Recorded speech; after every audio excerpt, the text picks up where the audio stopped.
اعوذ باللہ من الشیطان الرجیم بسم اللہ الرحمن الرحیم اقرأ بسم ربک الذی خلق خلق الانسان من علق اقرأ وربک الاکرم الذی علم بالقلم علم الانسان ما لم يعلم صدق اللہ العظیم رب اشرح لی صدری ویسر لی امری واحلل عقدۃ من لسانی یفقہوا قولی۔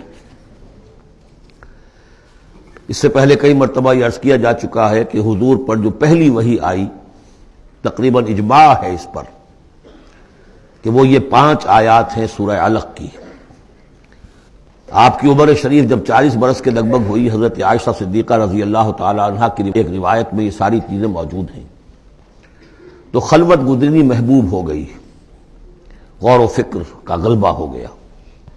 پھر آپ غار حرا میں جا کر کئی راتیں کئی دن قیام فرما ہوتے تھے، اور شارحین حدیث کا اس پر اجماع ہے کہ وہاں آپ کیا کرتے تھے؟ کان صفت و تعبدہ فی غار حرا تفکر والاعتبار، غور و فکر، سوچ بچار۔ اسی میں پھر ایک دن فرشتہ آیا ہے۔ فرشتے کا آنا اور فرشتہ کیا لے کر آیا جس پر کہ اس نے یہ کہا اقرا، پڑھو، وہ ذرا بات ہے کہ جو ذرا پیچیدہ ہے، سمجھنے کی ہے، وہ میں عرض کروں گا آپ سے۔ روایت یہ ہے کہ فرشتے نے کہا اقرا، تو حضور نے فرمایا ما انا بقاری۔ فرشتے نے اپنے ساتھ بھیچا لگا کر سینے کے ساتھ، پھر چھوڑ دیا، کہا کہو اقرا۔ حضور نے پھر کہا میں ما انا بقاری۔ تیسری مرتبہ پھر کیا، 3 مرتبہ کرنے کے بعد پھر یہ اقرا بسم ربک الذی خلق۔ تو اس میں میرے نزدیک وہ روایت صحیح ہے کہ یہ جو پہلی وحی آئی ہے یہ ما بین النوم والیقظہ، جبکہ آپ نیم بیداری اور نیم خوابیدگی کی کیفیت میں تھے، اور فرشتہ اس وقت ایک تختی پر لکھی ہوئی یہ آیات لے کر آیا تھا۔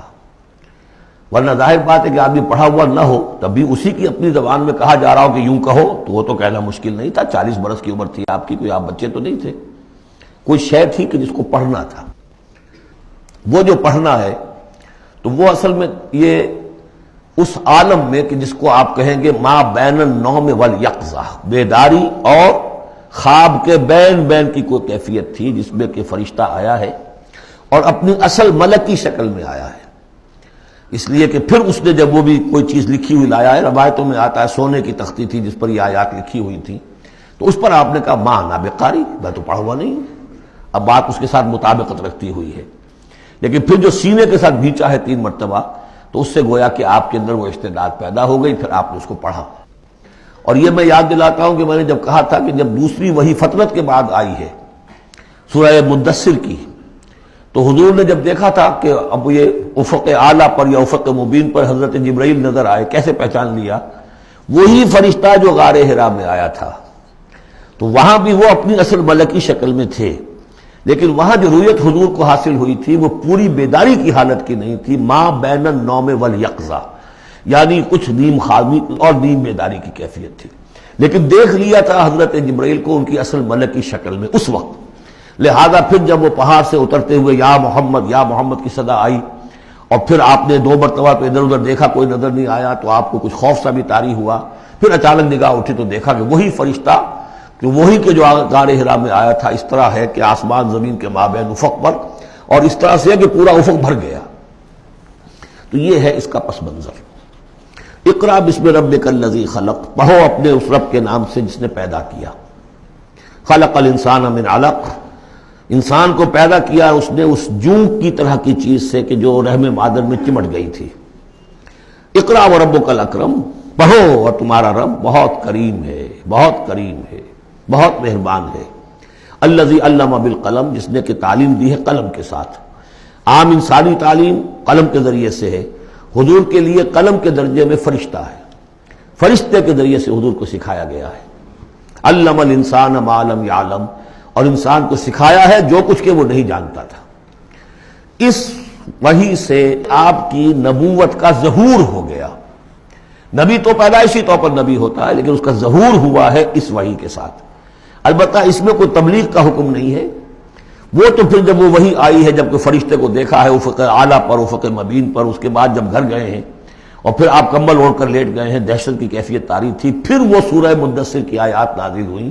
یا ایھا المدثر قم فانذر وربک فکبر، وہاں سے پھر آپ کی رسالت کا آغاز ہوا کہ اے لحاف میں لپٹ کر لیٹنے والے اب کھڑے ہو جاؤ، انذار کرو، خبردار کرو لوگوں کو، اور اپنے رب کی کبریائی کا اعلان کرو اور اس کی کبریائی کے نفاذ کی جد و جہد کرو۔ یہ ہم پڑھ چکے ہیں سورہ مدثر میں۔ اس کے بعد میں نے عرض کیا تھا سورہ مدثر ہی میں 7 آیتوں میں حضور سے خطاب کے بعد پھر 3 آیتیں تھیں۔ فَإِذَا نُقِرَ فِي النَّاقُورِ فَذَلِكَ يَوْمَئِذٍ يَوْمٌ عَسِيرٌ عَلَى الْكَافِرِينَ غَيْرُ يَسِيرٌ۔ یہاں پہ دیکھیے، یہاں اب 3 آیتیں آ رہی ہیں، یہ آخرت کا فلسفہ بیان کر رہی ہیں۔ کَلَّا إِنَّ الْإِنسَانَ لَيَطْغَىٰ، کوئی نہیں، انسان طغیانی پر، سرکشی پر، زیادتی پر، ظلم پر، تعدی پر آمادہ ہو ہی جاتا ہے۔ کیوں ہو جاتا ہے؟ وہی حساس اور ذہین آدمی جو بیٹھا غور کر رہا ہے کہ یہ کیا ہو رہا ہے معاشرے میں، کیوں ظلم ہو رہا ہے، کیوں تعدی ہو رہی ہے، کیوں غلط روی لوگوں نے اختیار کی ہے، ہو جاتا ہے انسان۔ کیوں ہو جاتا ہے؟ الراہ استغنا، وہ اپنے آپ کو دیکھتا ہے کہ اس پر پکڑ کوئی نہیں، انگارہ زبان پر رکھوں گا تو جل جائے گی، جھوٹ بولوں گا کچھ بھی نہیں ہوگا، اگر میں کہیں زہر کھاؤں گا مر جاؤں گا، حرام کا مال کھاؤں گا کچھ نہیں ہوگا۔ کہ یہ دنیا جو ہے یہ فزیکل لاز پر چل رہی ہے، یہاں مورل لاز جو ہے آپریٹو نہیں ہے۔ اخلاقی قوانین ہے تو صحیح موجود، انسان کے نفس میں ہے، یہ اچھائی یہ برائی، لیکن دنیا جو چل رہی ہے اس میں ان اخلاقی قوانین کا کوئی دخل نہیں ہے، وہ صرف فزیکل لاز پر چل رہی ہے۔ آگ جلا دے گی اور جھوٹ سے کچھ بھی نہیں ہوگا، چھالا بھی نہیں ہوگا، اور آپ نے اگر کہیں پر سنکھیا کھا لیا تو مر جائیں گے، اور آپ حرام خوری جتنی چاہے کرتے جائیں کچھ نہیں ہوگا۔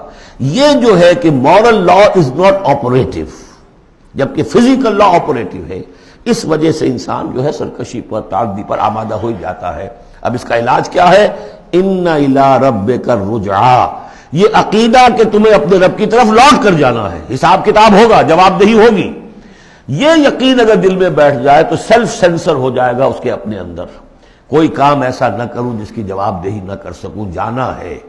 گویا کہ حل جو ہے اس پورے معاملے کا، کسی معاشرے میں اخلاقی زوال آ چکا ہو تو صرف ایک ہے، اور وہ ہے آخرت کا یقین اگر ہوگا کہ ہر چیز کی جواب دہی ہوگی، حساب کتاب ہوگا۔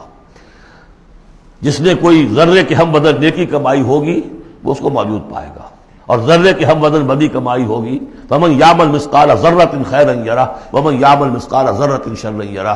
جب تک یہ نہیں ہوگا، واقعہ یہ ہے کہ انسان جو ہے ظلم، تعدی، جہاں کہیں بھی ہاتھ پڑ سکتا ہے، کوئی نہ کوئی غلط حرکت کرے گا۔ صدق اللہ العظیم۔